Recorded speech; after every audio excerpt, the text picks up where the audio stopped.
participer à des réunions de façon virtuelle dans le Metaverse avec des avatars? C'est ce que Microsoft va nous proposer avec Microsoft Mesh.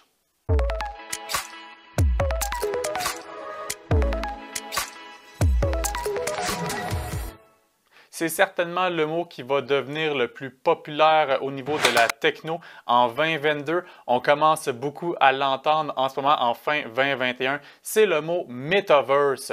Qu'est-ce que c'est que le Metaverse? C'est essentiellement l'idée de créer un monde virtuel où se rassembler avec nos amis via des avatars, un peu comme à l'image du film Ready Player One. Et vraiment, c'est vers là que l'Internet semble vouloir se diriger. Déjà, on a vu Facebook changer le nom de sa société mère pour s'appeler Meta, parce que Facebook, justement, veut nous amener dans un univers de Metaverse pour converser et jouer avec nos amis via, encore une fois, de la réalité augmentée.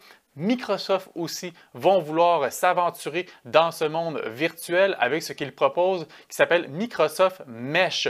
Il va y avoir plusieurs penchants à Microsoft Mesh, mais là, dans le cas échéant qui nous intéresse en ce moment, c'est la possibilité de créer des réunions virtuelles dans Teams, le fameux logiciel pour faire des appels vidéo qu'on a appris à connaître particulièrement lors de la COVID-19.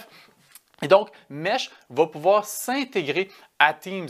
Qu'est-ce que ça va faire concrètement? Mais essentiellement, on va pouvoir se créer un avatar et donc se retrouver dans un environnement, dans une salle de réunion, mais de façon virtuelle. Donc, on va voir les autres avatars des personnes dans notre appel conférence et à partir de là, on va pouvoir, par exemple, projeter des tableaux, des tâches, des photos de façon entièrement virtuelle, de sorte qu'on va se retrouver un petit peu plus comme en présentiel, mais en même temps en étant à distance.